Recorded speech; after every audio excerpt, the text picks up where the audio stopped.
Hello, and welcome to Elantum Digital's Publishing by the Numbers, where we help authors and self-publishers create quality books and build successful self-publishing businesses.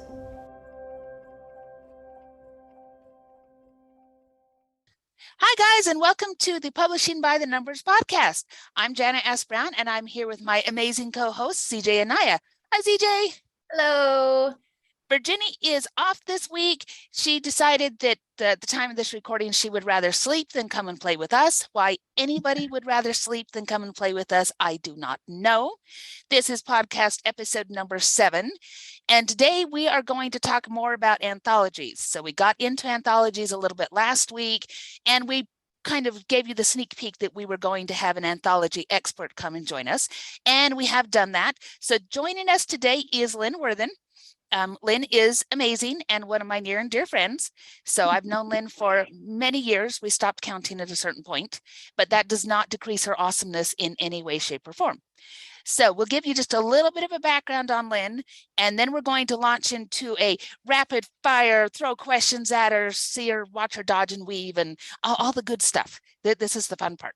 Lyn has been a writer and a freelance editor for many, many years, and she's got all of the awards to prove it. She has been a winner of the Diamond Quill and the Silver Quill twice from the League of Utah Writers, and has a stack of other awards. She writes under 3 different pen names in 3 different genres, which can get really confusing, and yet she still continues to keep them all going. And she is also the brains behind Camden Park Press and their anthology editor, which means she is in charge of all things anthology. And rumor has it she is working on her 16th anthology, which, guys, if you've even made a run at one anthology, you know that 16 is like immense and immortal. People don't do 60 anthologies unless they have this down to the finest of fine sciences. And Lyn has got all of that going for her. So, hi, Lyn, welcome to the show. Thank you. And you are too kind. We gave you a little bit of an introduction, but I always like letting our guests also give some of their own introduction for the things that we either missed or got wrong, or that your introduction is funnier than mine. So let's kick off with that and say, who are you? What brings you to this whole publishing industry? Why are you hanging out with the likes of us? Well, who am I? You mentioned I write under multiple names, and so often I will just say I am Legion. I have, wide-ranging interests, and I just love reading. I've been reading since before I can remember. So, it was just natural that I would end up gravitating into publishing in some form or another, whether as a writer or an editor or a publisher. And hey, I try to do the trifecta and do all 3. And, mostly manage it okay.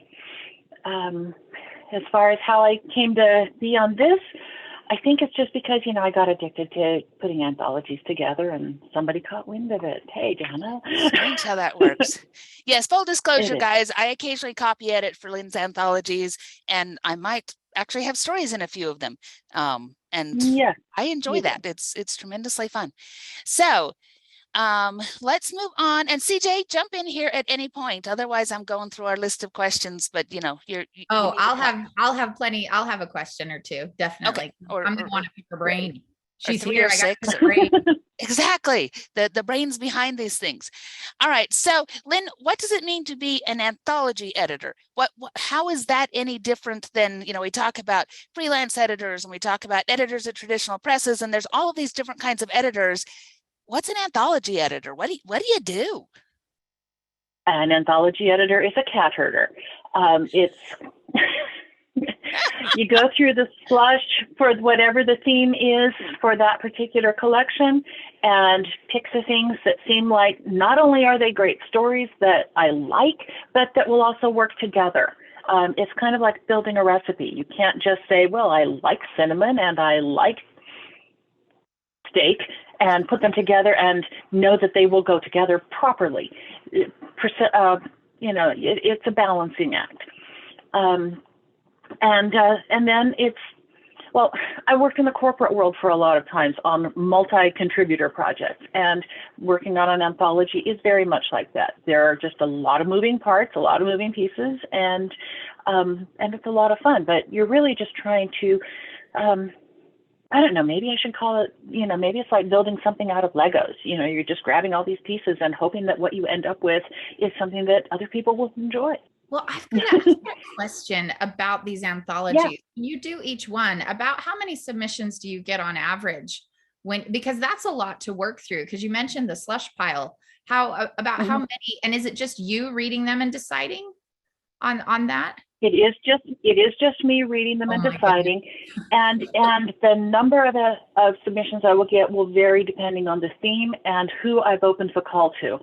On an open call, I have received as many as close to 200 submissions, usually for somewhere between 15 and 20 openings in the anthology.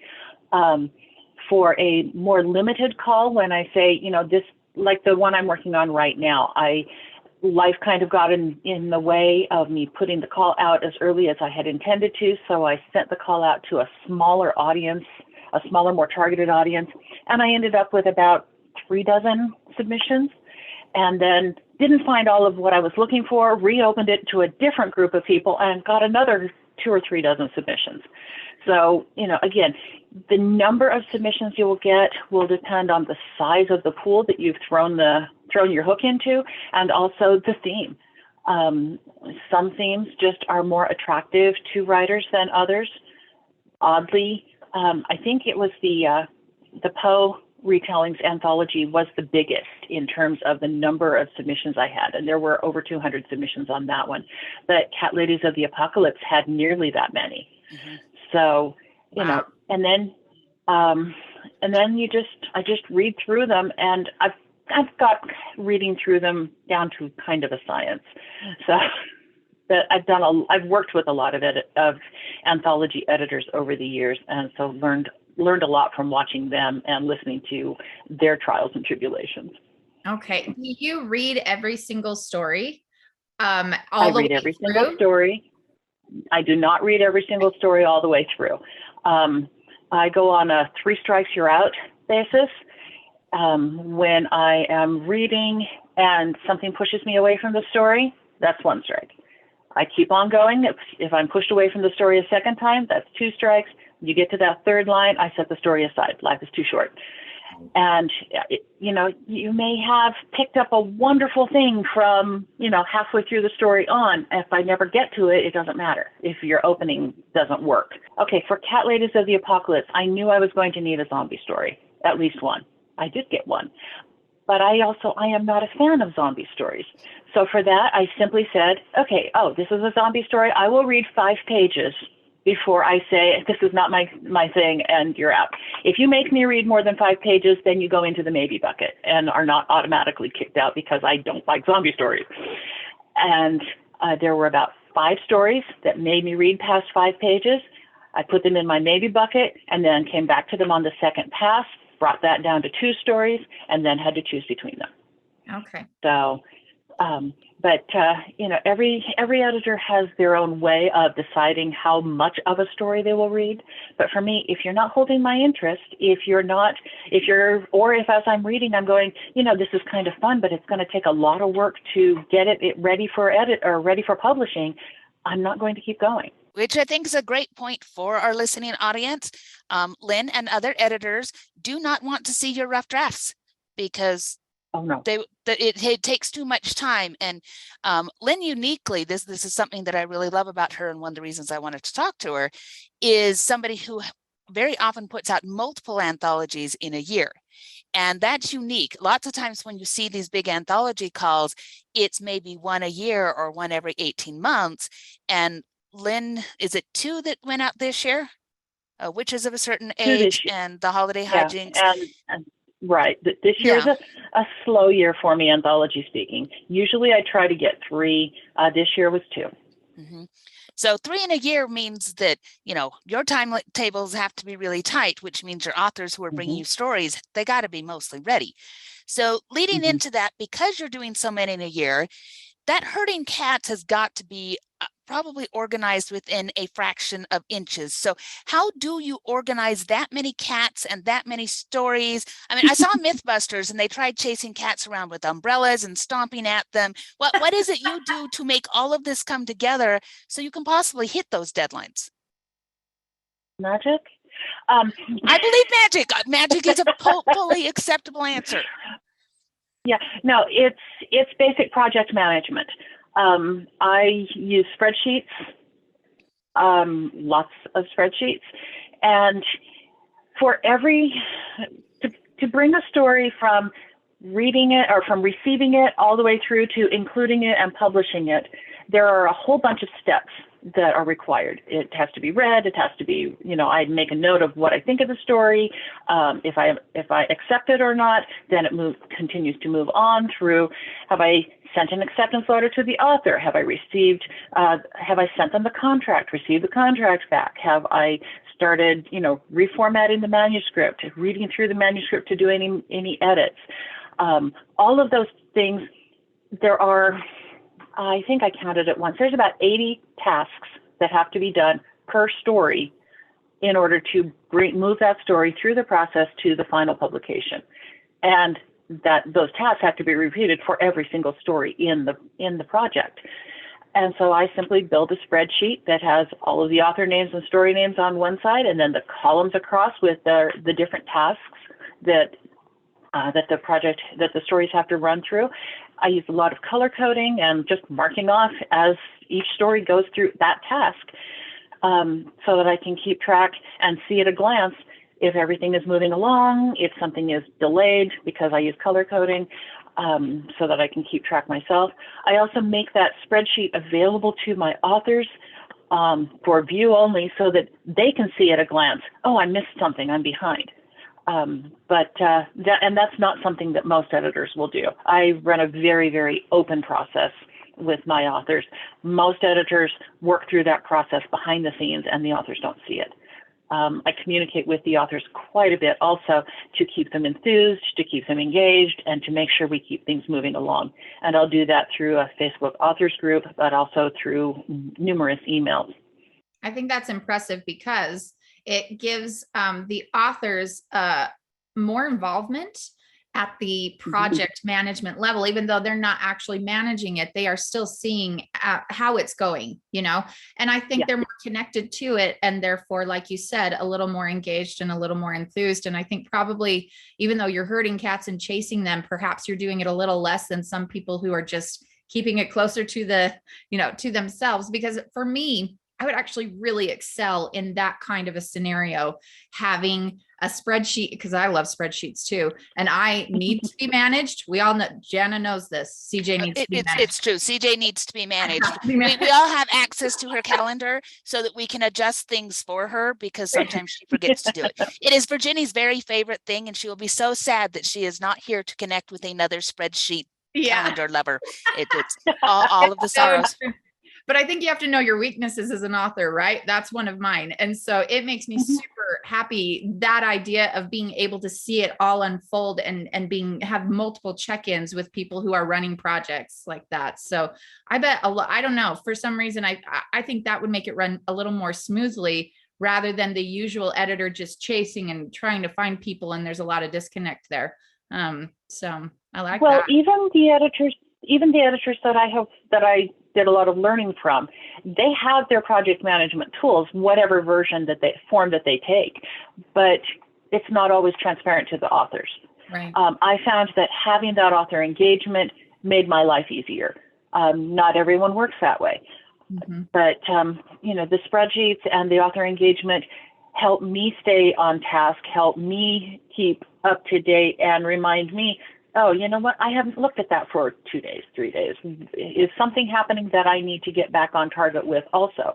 So it's as much for my own cat herding, poke myself benefit as it is for keeping the authors rounded up. Speaking of authors, how far spread are your authors? Because I know that I've read some of them where I've seen folks that are coming from England, folks that are coming from this, that, and the other. So again, this is kind of unique because a lot of anthologies are very local. But it seems like you really push the calls out to get anybody from anywhere. What's the furthest away that you've received a story from? I haven't tracked mileage, but I've received stories from Italy and Germany, Australia and New Zealand. I haven't received anything from India or any of the countries, Japan, China, Korea. I haven't received anything from there, but yeah, down under and all over Europe, England, Ireland, Germany. Yeah, I've gotten from Germany, not France, but Italy. So, and then all over North America, a lot from Canada. Don't see any reason. A friend asked me, said, don't you know enough writers that you can just, reach out to them individually? I'm like, yeah, but I don't. There are people who write great stories that I don't know. So I'll throw the doors open wide and see what I get. And I've gotten some wonderful stories from people I never would have ever known existed if I had just kept it to being ask people that I know. Okay, so there you go, international listeners. We're going to get to a point here. We're going to ask Lyn about how to follow her in order to get in on all of her calls. She wants you. She wants you to send stuff. And it's so lovely that, because I remember the submission days where you had to send everything in paper. And so trying to get an international audience in on that was lots harder, but that's no longer a barrier to entry because they can email you, right? It's just to send you the email, follow your submission guidelines. Just send the email. Yep. All right, so let's talk a little bit about that side of the process. So if an author desperately has a story that they want to do, or they want to write for an anthology for you, how do they find out, what you're doing? How do they turn it in? What is the author side of this whole process? Okay, as I post the calls on the Camden Park Press website with all of the details of what I'm looking for. If there are specific things I do not want to see, like for the most recent anthologies, while I might want them to be contemporary, I do not want to see anything reflecting COVID or politics or things like that. And so if there's something I specifically do not want to see, I will list that, and I will boot stories that have that as soon as it shows up. But I will list what I'm looking for, how to submit it in terms of, how do I want the manuscript formatted? How do I want you to submit it in the email so that it gets into the right bucket when it hits my mailbox? It's really very straightforward, and or at least from my perspective. Basically, write a good story, present it professionally, and send it to me. And I post them on the Camden Park Press website. And then I link to them on the Camden Park Press Facebook group. I will often send my calls out to the submission grinder and to Duotrope, so that people who are beyond my personal reach might have a chance to see them. I don't have any open running now on either of those platforms, but as a story comes, or as an anthology comes up, then I reach out to them and say, hey, I've got something new, and they post it. So I try and make it so that anybody who's looking to write or sell a story has a chance to submit. How do you decide the theme? Like how do you land on this idea of, okay, this anthology is going to be about this, and then is it inspiration? Do you have crazy dreams? How do you decide that? What do I want to read that's not on my shelf? Really, sometimes it's random conversations. Cat Ladies was a random conversation on the internet that people were wanting to read about the apocalypse. People were wanting to read about cats, and we just sort of shoved those together like chocolate and peanut butter. Other times, I follow a Facebook group of paranormal women's fiction authors, but they were all writing novels. And I love to read novels, but I have more time to read short stories. And so but not too many of them had short fiction available. So I thought, hell, I'll do a paranormal women's fiction short anthology. And that's how we ended up with Witches of a Certain Age. What have you found is another reason why people are drawn to anthologies? Not just because we've got short stories, but what are the benefits of that for readers going into anthologies? If I'm reading a novel, it's going to keep me up all night. Yeah. If I want to sleep, I can reach for one of the anthologies on my nightstand and I can read a short story or three and still get some sleep. Be able to go to sleep. That's a good point. It's snacking on stories. I can read a short story, in a much shorter time. And so just like it takes an author less time to write a short story, it takes a reader much less time to read one, but you've got something that you can read while you're waiting for a doctor's appointment or while you're wanting to go to sleep or any of those little slivers of time where you want to read something, but you don't want to get wrapped up in a 400-page novel. Mm-hmm. You just want a snack. Yeah. And so for me, that's one of the fun things. And then also it's a wonderful way to discover new authors. There are many times when I have read an anthology and then gone out and looked for one of those authors and said, hey, I want to read more of what that person wrote because that was kind of fun. That was kind of cool. And so it's a really good way to speed date, for lack of a better word. I love that. I like that too. Speed dating for new authors. Oh, I'm using it. That's great. Well, and I think one of the other really great things about anthologies is we hear all the time from our listeners and from up and coming authors, well, what if somebody steals my idea? And this is something that I'm sure we'll talk about in more depth on another podcast, but there's that fear out there. And I think an anthology is a really great example of how you drop one theme or one idea in front of a whole bunch of writers, and you can see 10, 12, 15, however many stories are in the anthology, different ways that people took that idea on. And it always makes me kind of go, oh, well, you really don't have to worry about someone stealing your idea, because if I put the same idea in front of the three of us, you're going to get completely different things, and they're all going to be fascinating. And I love seeing some of the things people come up with that I'm just like, I never would have gone there, but now it is so awesome. Yeah.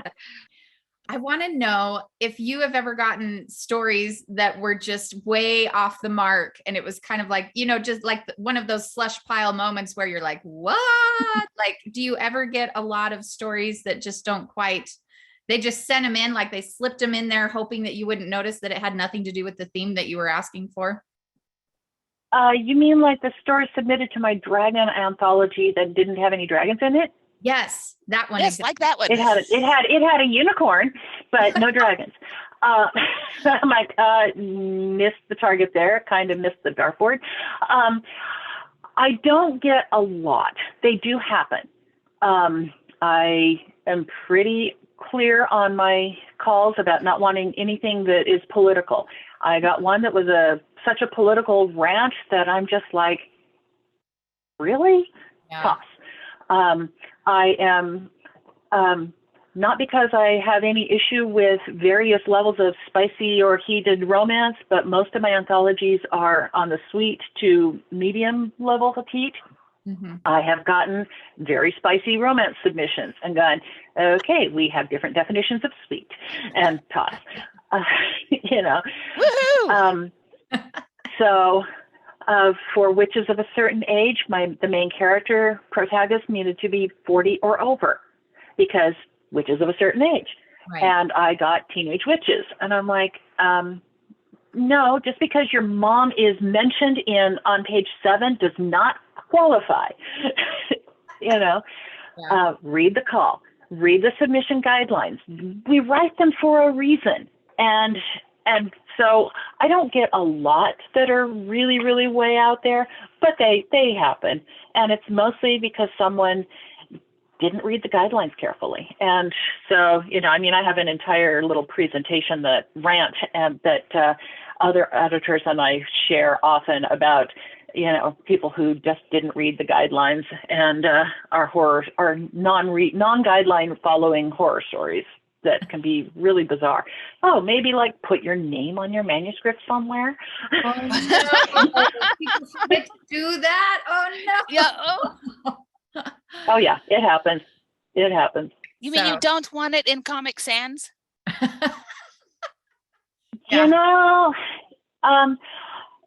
It's easy enough to flip a font and everything, but I'd rather not waste the extra few seconds that it takes when I've got 200 stories to read.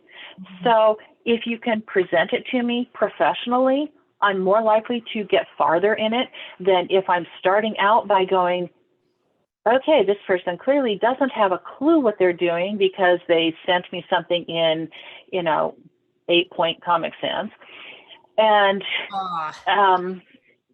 purple. Why? So no colors, no colors. No color. No colors, please. And so I'll flip it and I'll read until I get to my 3 strikes. But your first strike was in the poor presentation. Right. Another editor friend of mine back in the paper submission days said he could actually open the manila envelope as he's pulling the manuscript out, would go, yeah, I'm not reading that, and put it in the rejection pile just from the poor presentation. So, we wear glasses for a reason. We are reading way too much to want to read my minuscule font or poor fonts or fancy fonts. Just give me a very basic, follow the submission guidelines. Use proper manuscript format, which if you don't know what manuscript format is, Google it. You will find a lot of discussion on it, but the Shunn, Shunn, Bill Shunn, years ago, we were in a writing group and we were all talking about that, and he actually wrote up basic standard manuscript format. He has since, I believe, updated it for electronic submissions and with different versions for novels versus shorter stories, but it's still a pretty good standard. If you take a look at that, you will and submit according to that, unless the guidelines have specified something different. Always follow the guidelines, but if they don't, if you use the Shunn manuscript format, you're not going to have an editor ding you on just the look of your manuscript. So yeah, I'm glad you brought that up, because I'm like, we need to put that in the show notes, because Yeah. if you didn't bring it up, I was gonna. And that really is a great manuscript format for all sorts of things. So we'll make sure that goes into the show notes. So let's hit on just a couple more technical things that people might have questions on. And I am not asking you to be a lawyer by any stretch of a speckled imagination, but you talked about that authors are going to sign contracts with you. What kinds of things are in the contracts? What kinds of things should they look out for in an anthology contract that might be good or might be bad?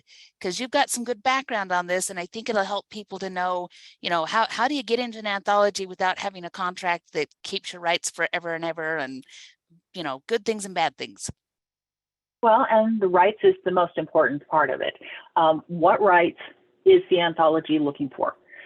In most cases, I am looking for first anthology rights or first North America. Well, it used to be first North American serial rights. Now it's different because we're global. So I don't put that part in there, but I will go for first anthology rights, first publication rights. On reprint contracts, then it's reprint rights. But so what rights are being looked for? The only right I need is the right to publish it in my anthology. I don't need all rights. If you see a contract that's asking for all rights, send somewhere else. Withdraw that submission. Do not sign that, because then the anthology, whoever it is that you've signed that over to, they own it. Period. Lock, stock, and barrel. You've given away at the farm. Learn to understand what your rights are. Only give away the rights, the pieces, the little slivers of the pie that you need to give away in order to be able to publish in different forms.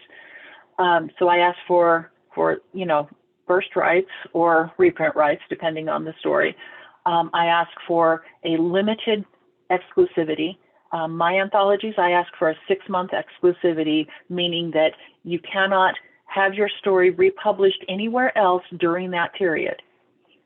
Now, if it's a reprint, I don't ask for exclusivity, obviously, because it's already published somewhere else. I do have just sort of a handshake agreement with the author that, okay, please don't be publicizing the fact that you're published over here when we're publishing my novel or my anthology right now. Just let's put the promo on mine. But that's just a handshake agreement. That's not anything that's in the contract. But exclusivity is you can't sell it someplace else while it's in mine. After that, I want ongoing rights to keep it in the anthology, even though the rights revert to you to do other things with. Now, because it's in one of my anthologies, you could not go and say, put it up on Kindle Unlimited, because Amazon asks for exclusive. You can't put it anywhere else. But you can put it in something that is not on KU. You can sell it to another anthology or to a magazine that accepts reprints. You can give it away to your readers. You can do all kinds of other things. There's lots of other things you can do with that short story that don't require it to be just exclusive anywhere. And so I spell out what rights I want, what rights, when you get the rights reverting back to you, and what I expect ongoing. I ask for, let's see, because I work with a distributor, I also include how the distribution is working and how the payment works. Hannah, you see my contracts. What else what am I missing? You're doing your so byline. good. Yeah. Yeah. I'm trying to read through the contract. Pretend the contract is on my glasses. It's on your glasses. I want to know what your byline is, how you want to be acknowledged or noted in the story. If it's a reprint, this isn't in the contract, but I do need wherever the story was first published, so I can include that in the copyrights page of the anthology. But that's pretty much it. My short story contract doesn't need to be more than a couple of pages long. It's not like a novel contract, which might be a book in itself, full of convoluted language. A short story contract is very simply, yes, I agree to license you my story for this limited time period. Please use this name on it. I want the rights. I get the rights back at this point. It's governed by the laws of, wherever it is governed by, blah, blah, blah, tiny bits of legalese. And then we both sign it and we're all happy. It's very simple, very straightforward. I modeled my contract after some of the other contracts that I have signed as an author and have been very happy with. So one of the clauses that is now in my contracts that did not used to be, the romance anthology that is no longer available for sale, it's no longer available because one of the authors wanted to withdraw her story. And that meant that the whole thing had to come down. Now it says that's not an option for you. Yeah. I'm not going to just pull a story out and hurt everybody because one person decided they wanted to play a different game. If you license your story to me, you've licensed your story to me, and I'm going to leave that anthology up. You'll continue to get royalties for pretty much forever because again, it's not produce. I don't see any reason to take it down. We want to keep those books out there. So. Yep, I'm still getting paid from the first one that I was in with you. I think we sold some Wings of Change. It was on my list the other day when I looked at my statement. It's like, cool, that was like the very first one. And it's still, it's not making me millions, mind you, but it's trucking along. And if I can go out to dinner based on all these cute little anthology things that have been going on for years, why not? Now with yours, I still get royalties off Mirages and Speculations, which was the very first one I did. And it still buys me coffee. So, and as long as it buys me coffee, I can keep doing more. Exactly. So. And now with all of your anthologies, they're based on royalty split, right? So yes, when people are looking at payment, what are kind of the options that you've seen for anthologies? And then we'll turn it back over to CJ because I can see she has another burning question. Okay, on payment, and I have some very strong opinions about payment. Pay the authors, please, always pay the authors. I do not, when I look at a call, and I pay my authors on a royalty share basis because I am not made of money, and it brings us, and it has us all, we all get an equal share of the proceeds from the anthology. So, and that's noted in the contract. That's shown on the that production spreadsheet. Everybody knows how everybody is getting the same split. I don't base it on, well, your story was X number of words, you get this much of a percent. Your story was short, you only get that. I've seen those. I walk away from those contracts because I'm sorry, life is too short. But some people will do that, and that's up to them. And some people are happy with that. I want this much of a share. I'll take that little of a share, whatever. You do you. current, what they consider professional rate, I think is 8 cents a word now. It used to be, it was 6 cents a word for decades. But it's now, I think, 8 cents a word, although I have seen as high as 15, which is uncommon. If you are being paid a certain amount per word, make sure, be aware that's all you're going to get. You're probably, unless the contract specifies, you're probably not going to get royalties as well. And that's fine. There's nothing wrong with that. I have sold many, many stories where it's just I get a flat check for it, and I'm very happy. I spend a weekend writing a short story. I get $300 or $400 for it. I'm happy. Rates then go down from there. 3 cents a word is common. Penny a word is common, especially for reprint stories. Reprints usually get a whole lot lower payment because it's already been out there someplace else. I do not write for anthologies or any kind of market that does not pay me. If there is no payment involved, if all I'm being paid in is exposure, I'm sorry, people die from exposure. I do not write for copies. I do not consider contributors' copies to be a payment. I offer contributors copies. It's in my contract. I give contributors copies to my authors, but I don't consider that payment.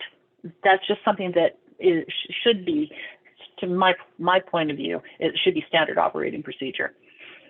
The only times I write for free is if I am writing for a charity anthology. And then I'm not really writing for free. I'm writing to donate whatever proceeds go to the charity. And I have done that 3-4 times. I'm not sure. But I have stories in, some charity anthologies where the funds are going to a particular cause that I believe in. But you need to know that going in. I do not write for free. I do not think authors should write for free. And if you are giving your story away as a gift, cool. If you're saying, well, but I would need to get my name out there and nobody knows me, so I shouldn't expect to be paid, check that, rethink that. You are doing the work, you have created something that other people want to read, you deserve to be paid. Here, yay! and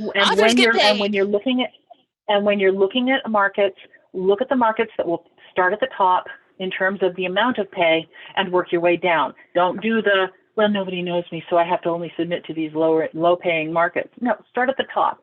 I have published, I'm not at the top. I have a good following now of readers and readership for the anthologies I write, but I am a royalty share paying market. So we have there's a limit as to how much you're going to make. But especially if you're looking at flat rate paying markets, start at the top and work your way down. I have published 2 dozen different authors' first published stories in my anthologies. If they had just done I can only submit to people who don't pay me because nobody knows me, nobody would know them still. So, you've done the work, get paid for it. You don't do this. We don't do this for free, even when we do it because we love it. I love that. That is, yes. I could go on that rant for a while, but just look up Harlen Elison and pay the writer, and you'll get my attitude. He does a delightful video about paying the writers. It's not safe for work. I've listened to that one. We'll put that in the show notes. Yeah, and we've talked here about how we don't subscribe to the idea of the starving artist. We don't believe in the starving author. So that, yeah, exactly. Yeah. Okay, another question, Jana New. Yeah. I just want to know, because this is so much work. You've talked about how much work this is.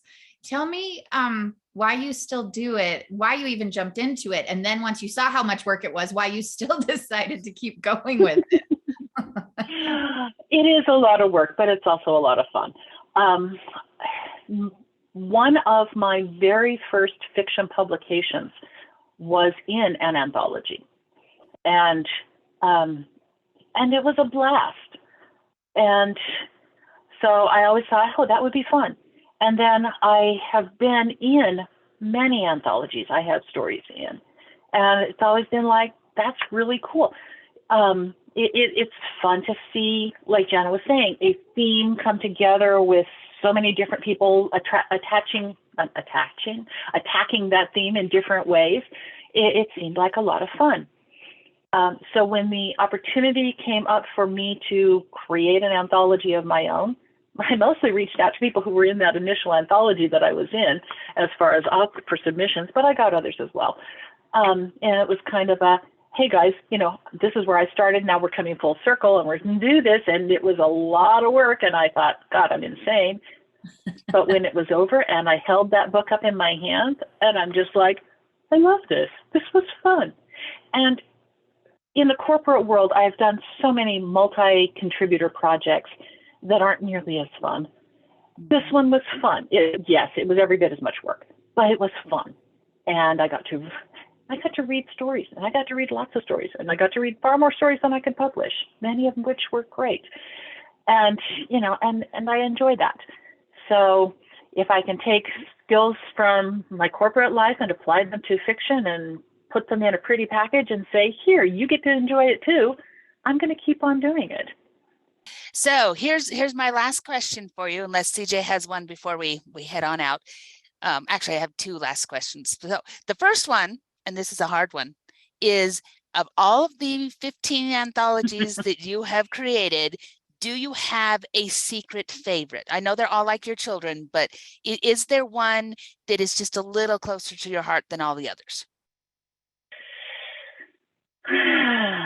Yeah, you're asking me which is my favorite child. Okay, so I'm working on the 16th anthology now. Out of the 16, I don't know if I can say just one. I have a top three. Okay, let's go top three. And this is not in any particular order. We've mentioned Cat Ladies of the Apocalypse, and that is always going to be in my top three. I have had cats. I am not a cat lady, but I have had cats. And yet I love this anthology. I love what the authors did with the cats and the women and the relationships and the crazy apocalypse settings that they put them in. I love the way that book turned out. This past year, Jana mentioned the Diamond Quill from League of Utah Writers. That went to Street Magic. I have always been a fan of urban fantasy ever since I read my very first Jim Butcher novel and decided to play with it in short form. I really enjoy Street Magic. It has some fabulous stories by some just top-notch writers in it. And yeah, I even if I hadn't done it myself, I would totally say that it has earned that award. And Quoth the Raven, which is the retelling of Edgar Allan Poe stories. It took many of the Edgar Allan Poe stories and themes and put them into contemporary form. I actually adopted that one when the original intended publisher had to fold. And I wrote them and I said, I love this concept. I love this theme. Would you have a problem with me, just adopting your orphaned anthology? And they're like, cool. We haven't made any selections yet. We'll just forward you the submissions we got. I reopened the call, got more submissions. That's the one I told you. I got over 200 submissions for it and worked through it. And we released it in time for the celebration of Poe's death that year. And it was on the Bram Stoker preliminary ballot. So very proud of that anthology. It is just a beautiful collection of slightly creepy stories. And some of them are very creepy. I've read them. Some of them are very creepy. Some of them are very creepy. Some of them are moody. Some of them are just beautiful. Again, it's like Poe. It's just a reimagining of Poe's work, and I have loved that anthology. So those would be my top three, but they're my babies. I love them all. All right. So this brings us to one of our arguably favorite parts of the show, and this is our moment of utter irrelevancy. So now everybody takes a turn to share something, and it can be anything you want, but it has to be utterly irrelevant to everything else that we've been talking about. So CJ, we're going to hit you first. What is your moment of absolute utter irrelevancy? Okay, so last night I could hear this tapping on my window. And I think we all know, based on the previous episode we did about horror, that I am not a hard horror kind of gal. I do not like jump scares. I am all about the cutesy Halloween stuff, okay? But I have a vivid imagination. So this is not a good combination with the dark and night and noise and vivid imagination going on. So there was like thumping, like little like taps going on at my window. And I was so freaked out last night. So I grabbed something. What was it? Oh, it was something heavy that I was like, I'm taking this. Oh, it was my brush. Not heavy at all. Never mind. So I grabbed my brush and I was like, this is a good weapon. This is going to do just fine. And I opened the door and I go to the back and I'm thinking to myself, I'm doing exactly what I always tell the people in the books not to do. Don't go to the backyard where it's dark. Don't go there and do that. Oh, I did it. And so I slide open the window. I'm looking back and I'm like, is anybody there? Moron. Let's announce my presence. And I noticed that it was a little grasshopper jumping. Oh. Well, it was a big grasshopper, but it was a grasshopper that just kept attacking my window. And I was both relieved and really annoyed, and then felt a little sheepish about that. But yeah, so a grasshopper just scared the crap out of me last night. And that is all. That's my moment of irrelevancy. You're welcome. Fantastic. Lyn, what's something you'd like to share today? What does the listening audience just need to know? That it is sadly now too cold for me to ride outside. We had to pull the top off of the outside pavilion yesterday. My husband came in. He's like, are you going to be working outside anymore this season? And I looked at I had to actually open up the weather app and look at what the predictions for weather were for the next 10 days. And I'm like, it's only going to get above 60 once in the next 10 days. Yeah, sadly, it's time to take the top off so that it doesn't get torn by the snow, and no longer be able to work outside. So won't be working out in my summer office now until spring starts getting above 60 every day, preferably into the 70s. So, and even though, weather here is so variable, who knows? We could have 70s again the week after next, but it's not happening. I'll be inside. The time has come. What about you, Jana? What I will share today is that I love Diet Dr. Pepper with coconut and limes in it. And I love my husband because he went and he got me 44 beautiful ounces to get me through the day. And this is, if you see me drinking on camera, this is almost always what it is, because I am a Diet Dr. Pepper fiend. And when we discovered the coconut and the limes, and this is a Utah thing, it started kind of here and it has since spread across the nation, this idea of fancy sodas, because a lot of folks here in Utah aren't big drinkers. And so we really, really love our soda. So on all sorts of corners, you'll find these little shops that are the soda this, the soda that, the fizz, the zip, the whatever. And it's all about taking sodas and putting mix-ins in them and coming up with the craziest combinations. And I've tried some really crazy combinations, but this one is mine. The coconut and the lime and the coconut, and you drink it up. That's me. And I will be doing that the rest of the day while I try to get some things cleaned up. So there we go.